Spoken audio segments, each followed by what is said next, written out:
अरहन्ताणं नमो सिद्धाणं नमो आयर्याणं नमो वैझायाणं नमो लोये सौवसाहुनम् ओंकारं बिन्दुसंयुक्तं नित्यं ध्यायन्ति योगिनः कामदं मोक्षदं चैव ओंकाराय नमो नमः।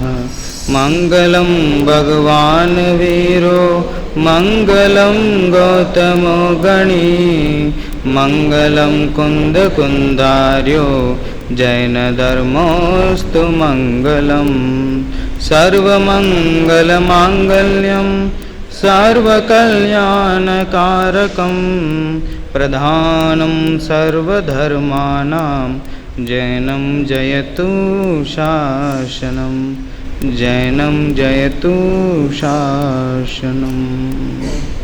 ज्ञान समान नयन जगत में सुख को कारण ये परमामृत जन्म जरा मृत रोग निवारण। मंगलमय मंगल करण वीतराग विज्ञान नमो ताहि जाते भय अरहंतादि महान। करि मंगल करि हो महा ग्रंथ करण को काज जाते मिले समाज सब पावे निज पद राज। मोक्ष मार्ग प्रकाशक परिशिष्ट एक समाधि मरण का स्वरूप पंडित प्रवर टोडरमल जी के सुपुत्र पंडित गुमानी राम जी द्वारा रचित यह समाधि मरण का स्वरूप है। आपने टोडरमल जी के परिचय में पढ़ा होगा, उनके समान ही प्रतिभावान ये भी उनके पुत्र गुमानी राम जी थे। मरण को लेकर के जगत में अगर ये कहा जाए कि सबसे बड़ा भय किस बात पर है, तो वो मरण को लेकर, मृत्यु को लेकर। मृत्यु को लेकर अगर एक चिंतन भी करते हैं, कल्पना भी करते हैं, तो वो अंदर से उस कल्पना में भी इतना भय लगने लगता है। बचपन में किसी की मृत्यु हो जाए, उसे देखने से भी डरें, दूसरों की मृत्यु से भी डरें, ऐसी प्रवृत्ति जगत में है। यहाँ अपनी मृत्यु के बारे में सोचें तब तो डर लगे ही लगे, दूसरों की मृत्यु को देख के भी अरे क्या हो गया, मृत्यु हो गई, मर गए, ऐसी प्रवृत्ति पाई जाती। रोगों से डर नहीं लगता है किसी को, कितना ही बड़ा रोग हो जाए, अगर किसी रोग से ये पता चल जाए कि इस रोग से मृत्यु तो नहीं होगी, तो उस रोग से कोई नहीं डरे। तो सर्दी जुखाम आपको हो जाए, बुखार हो जाए, क्या होगा आपको?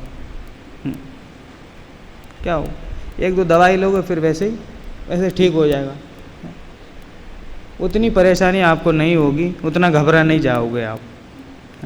लेकिन यदि कैंसर हो जाए, तो कोई बड़ा रोग इस तरह हो जाए जिसमें मृत्यु निश्चित हो, ऐसा रोग हो जाए तो बहुत तकलीफ होती है। बात समझ में आ रही ना, क्या कहना चाहिए? तो वो वास्तविक जो भय है, मृत्यु भय है। बड़े बड़े सुबठ योद्धा किसी शत्रु से नहीं डरे, लेकिन मृत्यु से डरते हैं। अंत समय में बड़े बड़े योद्धाओं को रोते हुए देखा जा सकता है। तो ये सबसे बड़ा डर, सबसे बड़ा भय मृत्यु का इस जगत में व्याप्त है। सब देखते हैं हम सामने से, कितना ही बड़ा व्यक्ति हो, अंत में सब कुछ देने को तैयार हो जाता है, जितनी भी संपत्ति हो सब कुछ देने को तैयार हो जाता है। कुछ भी करो लेकिन बचा लो, नहीं बच सकता। बहुत तकलीफ, बहुत रोता है, माथा पीटता है, कैसे भी करके प्राण बच जाए। नहीं हो पाता। तो ये तो जगत के जो बाल जन हैं, बाल माने अज्ञानी जन हैं, उनकी प्रवृत्ति हुई। तो ज्ञानी है, सम्यक दृष्टि है, वो मृत्यु का कैसा सामना करते हैं, वो मरण का कैसे सामने करते हैं, मरण का भय उन्हें रहता है कि नहीं है। तो वो जो सामना करते हैं वो प्रक्रिया, वो समाधि मरण। तो उसी का वर्णन इन्होंने इसमें किया है।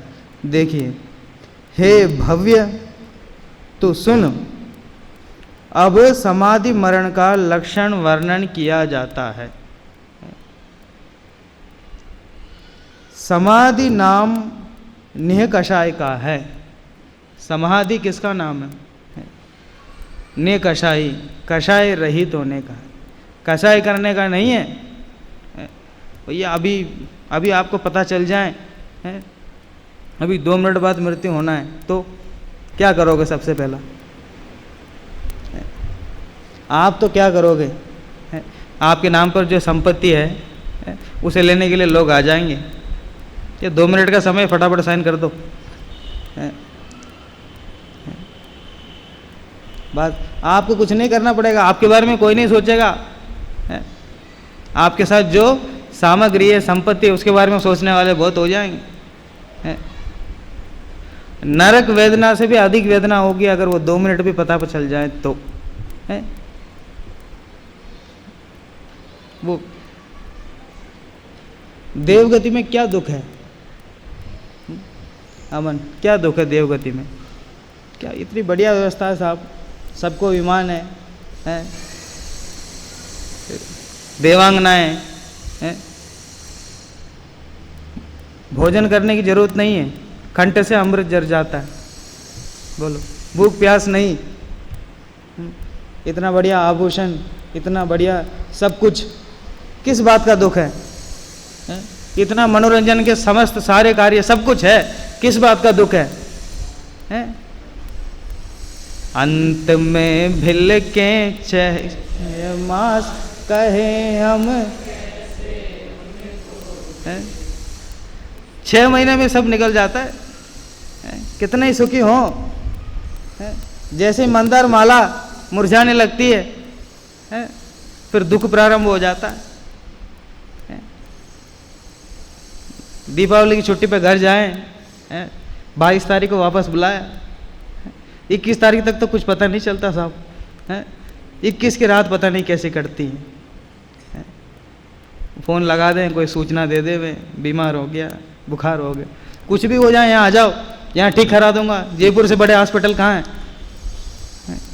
तो जाना ही पड़ेगा। अभी तो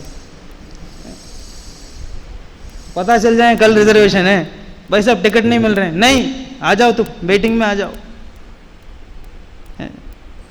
किस बात का दुख है? बात समझ में आ रही ना? तो देवगति में इस बात का दुख है। ये सामान्य जनता, जो सामान्य लोग, उनको ये बात समझ में नहीं आती है। 1 मिनट पहले भी मृत्यु अगर पता चल जाए कि 1 मिनट बाद मेरी मृत्यु होनी है, तो कितनी वेदना होती है। वहां 6 महीने पहले पता चल जाता है? और कदाचित वहां तो अवधि ज्ञान ये भी पता चल जाए कि किस पर्याय में जाने वाले हैं। बोलो, किसी देव को जाके कुत्ता बनना हो अगली पर्याय में, और 6 महीने पहले बन जाए, 6 महीने पहले पता चल जाए इस पर्याय में वहां जाके कुत्ता बन, कैसी वेदना होती हो। एक तो वो शरीर छोड़ने का दुख, और अगली पर्याय में कहाँ जाने वाले इसका दुख। अभी कल परसों पीयूष जी के साथ चर्चा कर रहा था, तो उन्होंने कहा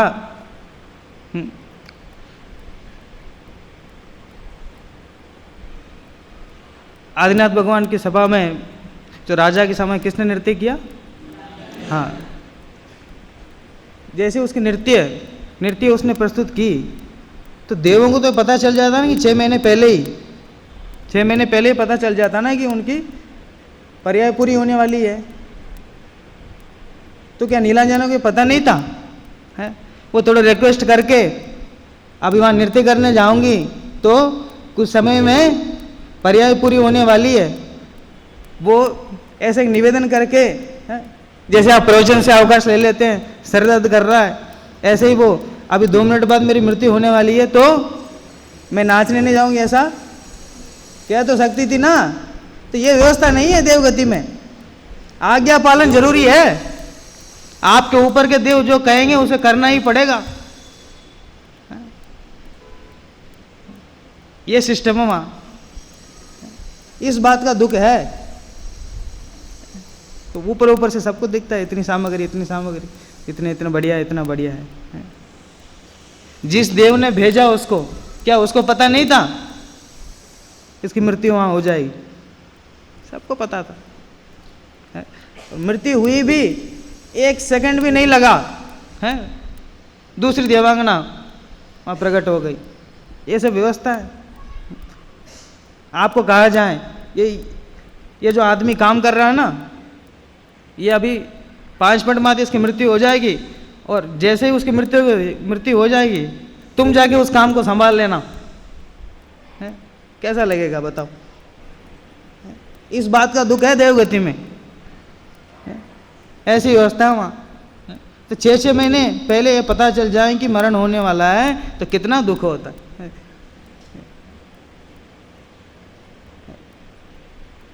तो इसलिए कह रहे हैं कि ऐसी मृत्यु उसको लेके जो भय रहता है, तो उस समय अगर कदाचित सम्यक दृष्टि को पता चल जाए कि ये मरण का समय निकट आ गया है तो क्या करेगा? जोर जोर से सबको बताएगा माइक लगा के, मरण होने वाला है, मेरा मरण होने वाला है।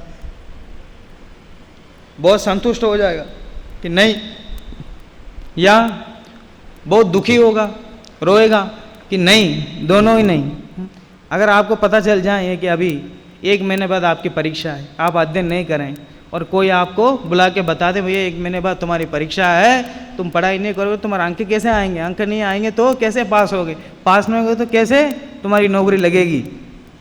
ये सब बात समझाएं। अरे हाँ, तो बात तो सही कह रहे हो, 1 महीने बाद परीक्षा है, तो क्या करना चाहिए? बैठ के रोएं, मैंने अभी तक पढ़ाई नहीं की, मैंने क्या किया? एक उपाय तो ये है, बैठ के रोते ही रहें परीक्षा तक। एक उपाय ये है, अरे नहीं देख लेंगे, जो होगा होगा, खेल में लग जाएं वापस। एक उपाय ये है। क्या करना चाहिए? अध्ययन करना चाहिए। ना रोने से काम चलेगा, ना खेलने से काम चलेगा, अध्ययन करना चाहिए। वैसे सम्यक दृष्टि को पता चल जाए कि ये मरण का समय निकट आ गया तो क्या करेंगे? ना रोएंगे ना हंसेंगे, निकषाय भाव है। समभाव धारण करके सावधानी पूर्वक उस घड़ी का इंतजार करेंगे। पर्याय बदलनी है तो किसकी पर्याय बदलनी है? जो मूल स्वभाव है, जिसका आश्रय उन्होंने लिया है, वो तो उसका तो कभी नाश होने वाला है नहीं है। बात समझ में आ रही ना? उसका कभी नाश होने वाला है नहीं। जो आत्म स्वभाव है, उस सत्ता का कभी नाश होने वाला है नहीं। इसलिए पर्याय मात्र के विनष्ट हो जाने से उनको किसी भी बात का कोई डर भय नहीं है। वे तो समभाव पूर्वक, बिल्कुल क्रोध नहीं, मान नहीं, माया नहीं, लोभ नहीं, कुछ नहीं, समभाव धारण करते हुए उस मृत्यु का सामना करते हैं। किसी बात का कोई भय नहीं। हे भव्य, तू सुन, अब समाधि मरण का लक्षण वर्णन किया जाता है। समाधि नाम ने कषाय का है, शांत परिणामों का है। भेद विज्ञान सहित कषाय रहित शांत परिणामों से मरण होना समाधि मरण है। शांत परिणामों से मरण होना, उसका नाम समाधि मरण है। तो तुमरे जिय कौन दुख है, मृत्यु महोत्सव महोत्सव है। ऐसे विकट परिस्थितियों में सम्यक दृष्टि अपने आप को समभाव पूर्वक धारण किया हुआ रहता है। दादा कहते हैं ना, पुण्य के उदय में कदाचित धर्म का यथार्थ स्वरूप समझ में भी नहीं आवे, लेकिन पाप के उदय में यथार्थ समझ में आता है। ऐसे ही कदाचित भोग भोगता हुआ सम्यक दृष्टि कदाचित चिंतन नहीं कर पाए, लेकिन ऐसे समय में तो सावधान होकर उसका सामना करता है, समभाव धारण करता है। ऐसे समय बिल्कुल कषाय नहीं करता। संक्षिप्त रूप से समाधि मरण का यही वर्णन है, विशेष रूप से कथन आगे किया जा रहा है। संक्षिप्त रूप में कहा जाए तो मरण के समय यही है कि सम्यक दृष्टि, रोता नहीं है, हंसता नहीं है, खेलता नहीं, कुछ नहीं, राग द्वेष को त्याग करके शांत परिणाम। हाँ, शांत परिणाम तो रखता होगा। जिसे रोग है वो तो रोता होगा ना। अब ये भी दादा कुछ दिन पहले कह रहे थे ना, जब आपने प्रवचन में, कदाचित तकलीफ होने से बाहर से रोता हुआ भी दिखे, अंदर से उसे समभाव धारण किया हुआ है, अंदर से आनंद उत्पन्न हो रहा है, अंदर से आत्मरस का रसिया बना हुआ है, अंदर से आस्वादन कर रहा है, तो सुख सहज उत्पन्न हो रहा है। ये केवल मरण के समय की बात नहीं है, ये सम्यक दृष्टि का जीवन ही ऐसा होता है। तो जीवन के समय ही ऐसी घटना होती है तो उस समय शांत परिणाम पूर्वक मरण करता है। ये बचपन में मैं जिस गांव में रहता था, शहर से गांव जाने तक एक बस जाती थी, उसमें जाता था, तो जाके अपने गांव में उतर जाता था। तो हमेशा मन में इच्छा होती थी, ये तो यहाँ तक उतर गए हम अपने गांव में, इसके आगे क्या है, इसके आगे कौन सा गांव है, वहाँ कुछ है कि नहीं, वहाँ कोई शहर है कि नहीं, वो शहर कैसा होता होगा, क्या होता होगा, उसके बारे में बहुत सोचता था, लेकिन कभी जाना बना नहीं। बहुत सोच के विचार करके उधर जाना है, कभी उधर जाना है, उधर क्या है, कैसा है, क्या देखना है, क्या करना है, क्या देखना है। फिर बाद में जब गए तो कुछ नहीं, जैसे दूसरे शहर है, जैसे गांव, वैसे वैसे वो है। बात समझ में आ रही ना। तो क्या करें, तो ऐसे कह रहे हैं कि वैसे ये जो शरीर प्राप्त किया, इसके आगे का तुम्हें पता नहीं है कि आगे किस गति में जाना है, क्या करना है, कुछ नहीं, तो भी और आगे भी जाओगे तो क्या होगा, ऐसे शरीर मिलेगा, ऐसे ही संबंध जो बनेंगे वो बनेंगे। वहाँ भी ऐसे ही जो नवीन पर्याय धारण करोगे, उसी में अपनापन करते हुए आगे बढ़ोगे। उसमें क्या करना,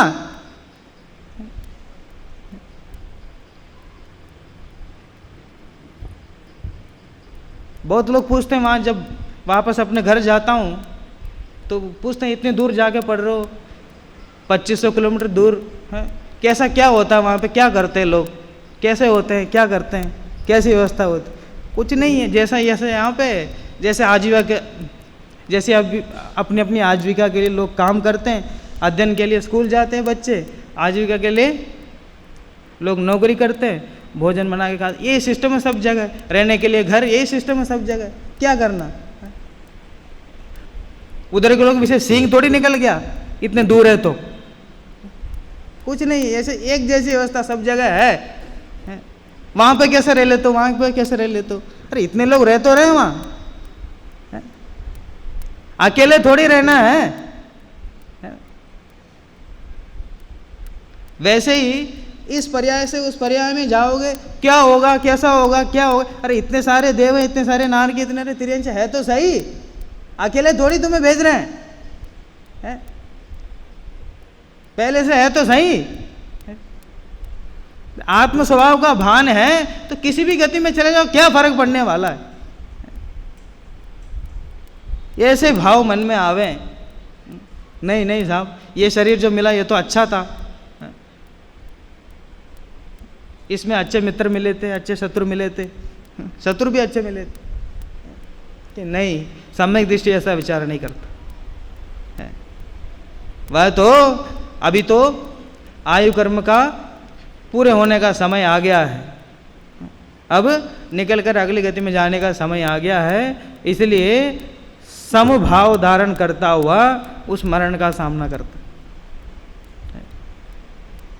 इसी का नाम समाधि मरण है, और कुछ विशेष नहीं है, बैठ के जापने का नाम नहीं है। बहुत कोशिश करें बैठ करके, अरे थोड़ा पता तो चल जाए किस गति में जाने वाले हैं। एक समुद्घात होता है ना, गुणस्थान में लिखा है, मरणांतिक समुद्घात है, उसमें लिखा है वो 3 समय पूर्व जाके नवीन पर्याय धारण करने वाला वहाँ पे जाके उस जगह को स्पर्श करके आता है। तो ऐसे बैठ के इच्छा करें बैठे बैठे है, अगली कौन सी पर्याय होगी पता चल जाए कदाचित साहब है। ऐसा भी नहीं सम्यक दृष्टि को, सहज ही पता चल जाए तो पता चल जाए, उसका नाम समाधि मरण है। सम्यक ज्ञानी पुरुष का यह सहज स्वभाव ही है कि वह समाधि मरण की ही इच्छा करता है, उसकी हमेशा यही भावना रहती है। क्या लिखा है कि सम्यक ज्ञानी पुरुष का सहज ही स्वभाव है कि वह समाधि मरण की ही इच्छा करता है, उसकी हमेशा यही भावना रहती है। तो समाधि मरण का अर्थ केवल मरण मत लेना, ऐसा नहीं कि सम्यक दृष्टि विचार करता हो कि कब मेरा मरण हो, कब मेरा मरण हो, ऐसा नहीं। चाहे लाखों वर्षों तक जीवूं, ऐसा विचार करता है। तो यहां समाधि मरण का अर्थ क्या लेना, तो समभाव धारण करता है। मरण के समय ही समभाव धारण करता हो ऐसा नहीं है, जीवन जीते समय भी जैसे तैसी परिस्थिति बने सब जगह समभाव धारण करता है। ऐसा नहीं केवल जब समाधि मरण होता हो, मरण का समय हो, उसी समय समभाव का धारण करें, ऐसी बात नहीं है। जीवन जीते समय भी समभाव धारण करता है, तब और विशेष होता होगा, विशेष सावधान होता होगा समाधि मरण के समय, लेकिन जीवन में भी उसके समभाव झलकता है, सदा यही भावना रहती है उसे, सहजपना। अंत में मरण समय निकट आने पर वह इस प्रकार सावधान होता है जिस प्रकार सोया हुआ सिंह सावधान होता है। जिसको कोई पुरुष ललकारे कि हे सिंह, तुम्हारे पर बैरियों की फौज आक्रमण कर रही है, तुम पुरुषार्थ करो और गुफा से बाहर निकलो, जब तक बैरियों का समूह दूर है तब तक तुम तैयार हो जाओ और बैरियों की फौज को जीत लो। जैसा सिंह अपने गुफा में सो रहा हो और उसका शिकार करने के लिए लोग आ रहे हों शत्रुघ्न, और कोई पुरुष उसको ललकारें कि शेर क्या कर रहे हो तुम, अभी ये सोने का समय नहीं है, जाओ उन पर आक्रमण करो और जीतो। ऐसा कोई कहे तो क्या होगा। महान पुरुषों की यही रीति है कि वे शत्रु के जागृत होने से पहले तैयार होते हैं। महान पुरुषों की यही रीति है। आप कहीं बाहर जाते तो क्या करते, पहले से तैयार रख के रखते ना, सब बराबर तैयारी करते हैं सब अच्छे से। ये ट्रेन में जाएंगे हैं, पानी की दिक्कत होगी तो पहले से बराबर मर्यादित पानी रख ले हुए, बराबर भोजन रख ले हुए, जहाँ जाएंगे वहाँ पर व्यवस्था हो पाएगी कि नहीं है, सब साथ में लेकर चलते हैं ना समझदारी पूर्वक है। नहीं वहाँ जाएंगे फिर बाद में देख लेंगे है, पहले स्टेशन में जाएंगे फिर बाद में तैयारी कर लेंगे, चलो छोड़ो क्या तैयारी करना, ऐसे ही चले जाएंगे। ऐसा नहीं, समय रहते सावधान होना है। बाहर निकलें घर से बाहर, ऊपर देखें बादलों को है, लगता आज बारिश हो सकती है तो क्या करना चाहिए, तो साथ में छाता लेके जाना चाहिए। अरे देख लेंगे बीच में जब बारिश आ जाएगी तब देख लेंगे। ऐसा नहीं, समझदार जो होते हैं, महान पुरुषों की यही रीति है कि वे शत्रु के जागृत होने से पहले तैयार होते हैं, पहले से उनकी तैयारी होती है। वैसे ही उस पुरुष के ऐसे वचन सुनकर शार्दुल तत्क्षण ही उठा और उसने ऐसी गर्जना की कि मानो आषाढ़ मास में इंद्र ने ही गर्जना की हो। आषाढ़ मास में जैसे इंद्र की आवाज़ जैसे आती है वैसे ही उसने गर्जना की, तो उसी से शत्रु डर गए। वैसे ही सम्यक दृष्टि पुरुष भी क्या करता है, मृत्यु को निकट जानकर सम्यक ज्ञानी पुरुष सिंह की तरह सावधान होता है और कायरपने को दूर से ही छोड़ देता है। कोई विकट परिस्थिति, केवल मृत्यु की बात नहीं है, कोई भी विकट परिस्थिति आए उसे ये जाने, सम्यक दृष्टि सम्यक ज्ञानी पुरुष जाने कि मेरे जीवन में ऐसी परिस्थिति है, ऐसे कार्य होने वाला, तो पहले से सावधान होता है उसका सामना करने के लिए। गोष्ठी में बोलना हो, अच्छा विषय आपको दे दिया हो, पहली बार बोलना हो, तो अभी उस दिन वैसा बता रहे थे ना, कोई विद्यार्थी आया और पहले से दोपहर में से यहाँ खड़े होकर बोलना सीखा उसने, पहले से तैयार हो गए, मुझे बोलना है रात को तो अभी से मैं तैयारी कर लूँ, अभ्यास कर लूँ, तो ये समझदारी है। वैसे ही सम्यक दृष्टि क्या करता है, मृत्यु को आता हुआ देखकर, मृत्यु को पहले से देख करके सावधान होता है। इस परिस्थिति में हमें घबराना नहीं, विशेष तैयारी पहले से करता है, सावधान होता है। कैसे भी तकलीफ हो, इस शरीर की तकलीफ कैसे भी हो, चित्र लगे ना वहां पे, देखो कैसे मुनिराजों पर उपसर्ग हो रहा है, कितनी तकलीफ होती होगी उनको उस समय पे, है? शरीर को खाएं कोई जानवर, कितनी तकलीफ होती है। आपको तो सुई लगाएं, सुई लगाने से पूर्व ही अब कोई मेडिकल चिप लगाए है? तो पहले से बच्चे पूछते हैं वैसे सुई तो नहीं लगाएंगे, इंजेक्शन तो नहीं करेंगे, और वहाँ क्या हो रहा है, वहाँ तो शरीर को ही खा रहा है जानवर। तो सम्यक दृष्टि सावधान होता है, पहले से उसकी तैयारी रहती है। कैसे भी परिस्थिति हो, मैं तो आत्म ध्यान से नहीं डिगने वाला, समभाव को नहीं छोड़ने वाला, समता भाव को धारण करूंगा।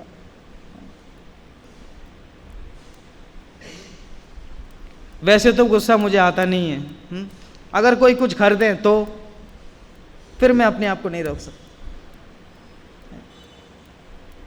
मैं बहुत शांत आदमी हूं, कहते हैं ना, मैं बहुत शांत रहता हूँ, बहुत शांत रहता हूँ, लेकिन कोई गाली दे दे मुझे, फिर देखना, फिर नहीं छोड़ता मैं किसी को।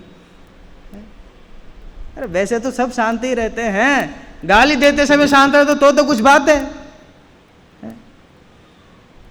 बात समझ में आ रही ना? निंदा प्रशंसा दोनों एक समान है। अगर किसी की आप प्रशंसा कर दें तो निश्चित तौर पर आप उसकी निंदा भी करोगे। कैसे? अभी अच्छा काम कर रहा है तो उसकी प्रशंसा कर दी आपने, अगर आपकी दृष्टि में ये लगे कि बुरा काम कर रहा है तो तुरंत बुराई करने से भी नहीं चूकोगे। निंदा प्रशंसा दोनों सापेक्षित हैं। प्रशंसा करोगे तो निंदा भी करोगे। मैंने कहा था अच्छा काम कर रहा है, आज देखो कैसा काम कर रहा है, ऐसा भी कहोगे।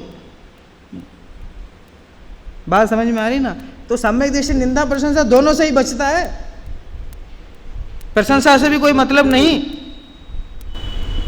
किसी के मुंह से अपना नाम सुन ले वे हैं और अच्छा लगे हैं, एक बार अगर अच्छा लग गया फिर सोचना, फिर बारंबार यही विचार आएगा, अरे आज क्यों नहीं ले रहे, आज क्यों नहीं ले रहे, आज क्यों नहीं ले रहे। अच्छा लगना ये भी कोई अच्छा काम नहीं है, समभाव धारण करना। अच्छा लगना मतलब आज उन्होंने कुछ कहा तो उसमें अच्छा लग गया, तो कल और कुछ कहेंगे तो तुम्हें बुरा भी लगेगा। तो इसलिए सम्यक दृष्टि को ना तो अच्छा लगता है ना तो बुरा। भाई जब ऐसे समाधि मरण सब चर्चा, इसकी चर्चा सुन करके, अरे ये तो बढ़िया, मरण तो बहुत बढ़िया बात है, मैं तो चाहता हूँ मरण आज ही आ जाए, आज ही आ जाए, मैं बिल्कुल तैयार हूँ। ये सम्यक दृष्टि के लक्षण नहीं है, सम्यक दृष्टि के विचार नहीं है। बात समझ में आ रही ना? ना अच्छा लगना ना बुरा लगना है। अच्छा लगना इसको तो धर्म ही मानते कई लोग, नहीं हम तो बढ़िया अच्छा मानते हैं उसको। अच्छा नहीं मानना, समभाव धारण करना, ना अच्छा है ना बुरा है। बात समझ में आ रही ना? उसको समभाव कहा जाता है। सम्यक दृष्टि कैसा है? उसके हृदय में आत्मा का स्वरूप देदीप्यमान प्रकट रूप से प्रतिभासता है। आत्मा का स्वरूप उसके हृदय में देदीप्यमान प्रकट रूप से जैसे कोई भी प्रकाश, वो ज्योति जलती है तो उसका प्रकाश जैसे प्रकाशित होता रहता है, वैसे उसके हृदय में सम्यक ज्ञान रूपी ज्योति निरंतर जलती है और निरंतर प्रकाशित करता है। मैं तो जानने देखना स्वभाव वाला हूँ, जानना देखना मेरा काम है, ये मेरा स्वभाव है, ऐसा वो निरंतर जानता रहता है अंतरंग में। वह ज्ञान ज्योति को लिए आनंद रस से परिपूर्ण है। वह अपने को साक्षात पुरुषाकार अमूर्तिक चैतन्य धातु का पिंड अनंत अक्षय गुणों से युक्त चैतन्य देव ही जानता है। उसके अतिशय से ही वह परद्रव्य के प्रति रंच मात्र भी रागी नहीं होता। परद्रव्य के प्रति रंच मात्र भी रागी नहीं होता। क्यों? क्योंकि वह अपने आप को चैतन्य देव मानता है। बात समझ में आ रही ना? अपना सबसे बढ़िया घर हो, पूरे मोहल्ले में, पूरे कॉलोनी में सबसे बढ़िया घर अपना हो, फिर दूसरों के घर के देख के ईर्ष्या क्यों करेंगे? दूसरों के घर में घुसने के प्रयास क्यों करेंगे? तो ये तो चैतन्य देव मानता अपने आप को ही है। मैं तो त्रिकाली ध्रुव तत्व हूँ ऐसा जानता है। तो यहाँ क्या होना है? शरीर का छूटना है, शरीर का विलय होना है। इसमें मेरे सत्ता का अंश मात्र भी कोई नाश नहीं होने वाला है, कोई फर्क नहीं पड़ने वाला मुझ में है।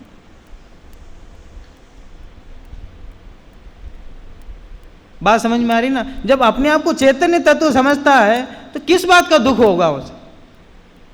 कोई नहीं, बिल्कुल किसी बात का दुख नहीं। वे तो जानता है मैं तो अनादि निधन तत्व हूं, अनादि निधन तत्व हूं, मेरा कभी विनाश नहीं होने वाला। तो उसे किसी बात का डर नहीं रहता है। सम्यक दृष्टि रागी क्यों नहीं होता?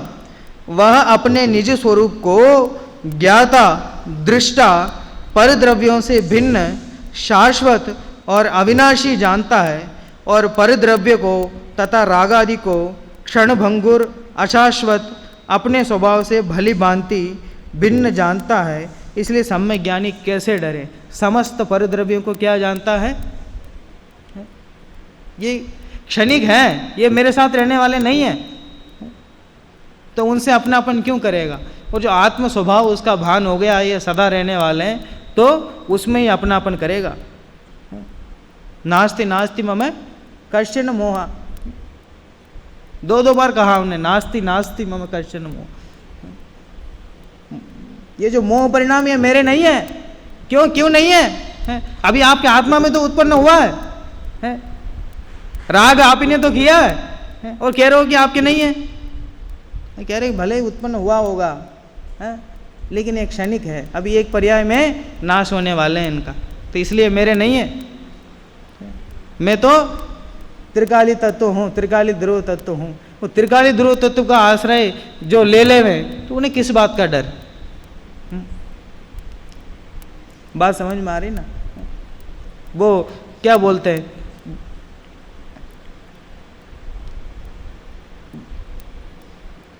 बुलेट प्रूफ पहनते हैं ना वो ड्रेस है ना, और कोई जवान बुलेट प्रूफ ड्रेस तो पहन ले हैं और शत्रुओं का सामना करें हैं, और शत्रु सामने से बंदूक लिए हुए आए और उनको गोली मारें हैं, तो क्या करना चाहिए? भाग जाएं जवान? अरे नहीं गोली मार रहे, भाग जाओ भाग जाओ। कह रहे नहीं, तुम तो बुलेट प्रूफ जैकेट पहने हुए हो ना, तुम्हें क्या दिक्कत है? तुम तो सामना करो, तुम्हें कुछ नहीं होगा। वैसे ही मृत्यु को आता हुआ देखकर ये त्रिकाली ध्रुव तत्व का आश्रय लिया है सम्यक दृष्टि जीव ने। तो मृत्यु होगी तो क्या होगा? शरीर का विनाश हो जाएगा, शरीर का विलय, दूसरा शरीर मिल जाएगा। लेकिन श्रद्धान बुलेट प्रूफ है ना उनका, मान्यता में तो है मैं तो त्रिकाली ध्रुव तत्व हूं, इसका कुछ नहीं होने वाला है, तो उन्हें किसी बात का डर नहीं है।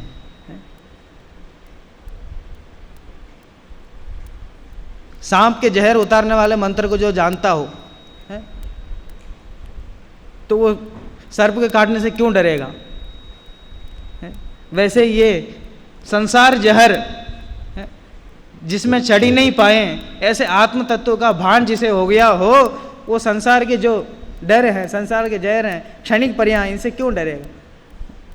ऐसे सम्यक दृष्टि रागी इसलिए नहीं होता क्योंकि राग परिणाम आदि हैं वे क्षणिक हैं, वे क्षण भर में नाश होने वाले हैं। लेकिन आत्म स्वभाव है वो त्रिकाली शाश्वत रहने वाला है। ऐसे आत्म स्वभाव में अपनापन उन्होंने कर लिया, ऐसे आत्म स्वभाव का श्रद्धान उन्होंने कर लिया। मृत्यु और मरण कोई भी परिस्थिति, केवल यहाँ तो समाधि मरण का प्रकरण है इसलिए उन्होंने उसे मृत्यु से जोड़ा। जीवन की हर परिस्थिति में वो संभाव धारण करता है क्योंकि उसका श्रद्धान त्रिकाली ध्रुव तत्व की ओर है। इसलिए कोई भी विकट परिस्थिति आए या कोई भी उच्च पद मिले, कोई भी कैसे भी मिले, अच्छी परिस्थिति हो चाहे बुरी परिस्थिति, कैसे भी परिस्थिति बने, उस समय पे संभाव धारण करना, उसी का नाम समाधि है। केवल जीवन के अंत में व्रतादि लेकर के मृत्यु हो जाना, रोते रोते परेशान होकर आकुल होकर के, उसका नाम समाधि मरण नहीं है। पूरे जीवन को संभाव पूर्वक धारण करना, उसका नाम समाधि मरण है। ऐसी बात इसमें कही गई है। ऐसे समाधि मरण का यथार्थ स्वरूप हम सब समझे और सम्यक दृष्टि की ही तरह हम भी पूरे जीवन को ही संभाव पूर्वक धारण करें। तो जब जीवन को संभाव पूर्वक धारण करेंगे तो मृत्यु को भी हम संभाव पूर्वक उसका सामना करेंगे, उसका किसी प्रकार का भय नहीं रहेगा। ऐसे समाधि मरण हम सबके जीवन में प्रकट हो, इसी मंगल भावना।